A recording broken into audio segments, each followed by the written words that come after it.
Good morning everyone. সকাল সকাল ready হয়ে নাস্তা করতে চলে আসলাম। আজকে সকালটা বেশ সুন্দর।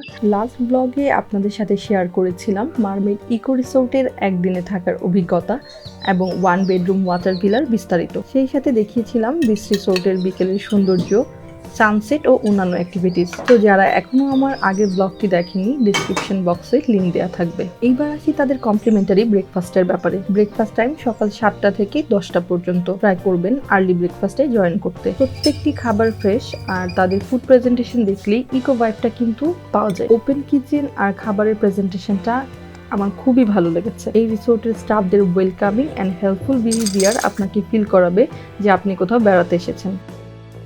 আর এখন হচ্ছে আমরা নাস্তা করব। অলরেডি আমি কিন্তু প্লেটিং করে বসে গেছি, আপনাদেরকে অলরেডি দেখিয়েছি কি কি নিলাম। তারপরও হচ্ছে আমি আমার প্লেটে কি কি নিলাম এটা আপনাদেরকে একটু বলি।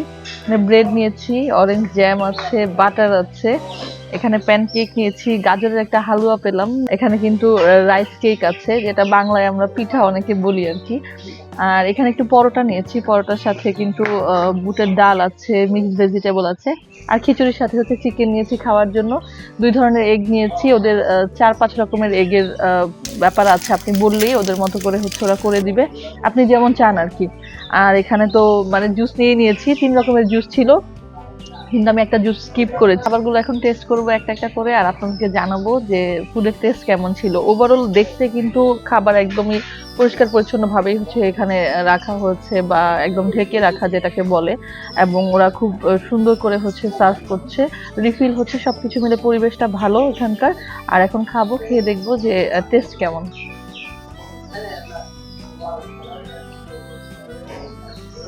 একদমই ফ্রেশ, খেতে ভালো লাগছে।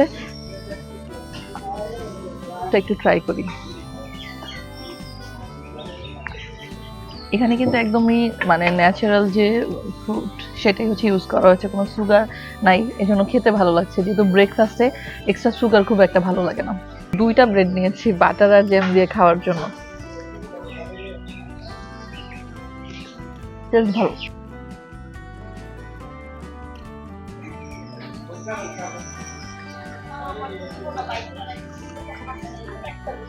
খাবারগুলো কিন্তু বেশ মজা। এইমাত্রই হচ্ছে আমাদের বুফে ব্রেকফাস্টটা শেষ করলাম। এখন হচ্ছে যেহেতু শীতকাল, হালকা হালকা একটু রোদ উঠেছে, মিষ্টি একটা রোদে একটু ঘুরে দেখবো রিসোর্টটা কেমন লাগে। হ্যাঁ, কালকে হচ্ছে আমি দিনের বেলাটা বিচ রিসোর্টে ছিলাম, তো দিনের বেলা খুব একটা ঘোরা হয়নি, রাতটা ঘুরে দেখেছিলাম।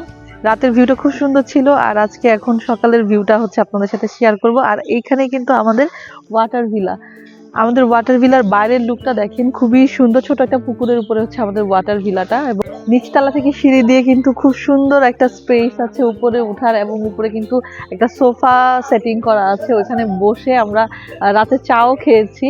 সবকিছু মিলে হচ্ছে আমার এক্সপিরিয়েন্স খুবই ভালো ইকো রিসোর্টের। ওদের ফুডও খুব ফ্রেশ ছিল, এবং একদম মানে এত ভালো টেস্ট ছিল। সবকিছু মিলে আমার যেমন ব্রেকফাস্টটা যেমন ভালো লেগেছে, এবং এনভায়রনমেন্টটাও কিন্তু খুব সুন্দর। যারা একটু গ্রিনারি এনভায়রনমেন্ট পছন্দ করেন, আমার কাছে মনে হয় ইকো রিসোর্ট একদম বেস্ট।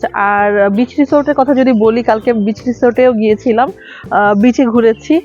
ওইটা অনেক বেশি অ্যাক্টিভ, কিন্তু আমার যেহেতু একটু নিরিবিলি পছন্দ, আমি একটু নিরিবিলি সময় কাটাতে এখানে এসেছি। সেই তুলনায় বলবো যে আমার পার্সোনালি বিচ রিসোর্ট থেকে ইকো রিসোর্টটা বেশি ভালো লেগেছে। তারপরে আমি যদি কখনো সুযোগ হয় আবার বিচ রিসোর্টেও একদিন থাকবো। এখন সময় হচ্ছে ঘড়িতে 10টা 25, আর 11টা বাজে হচ্ছে আমাদের চেক আউট টাইম।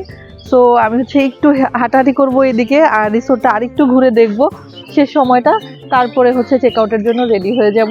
এবং আজকে হচ্ছে আমরা 3rd ডের মতো আরেকটা রিসোর্টে উঠবো, আপনাদেরকে সেই ব্লগটাও ইনশাল্লাহ দেখাবো।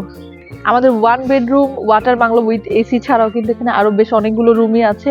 এখানে আপনারা স্টুডিও ভিলা পেয়ে যাবেন, এখানে গার্ডেন বাংলো আছে, এবং সিজন ভেদে হচ্ছে ওদের অফার চেঞ্জ হয়, প্রাইসটা ভ্যারি করে। সো আপনি যেই সময়টাতে আসবেন সেই সময় অবশ্যই ওদের সাথে কন্ট্যাক্ট করে কি ধরনের অফার এভেলেবেল আছে সেটা দেখে কিন্তু চলে আসতে পারেন।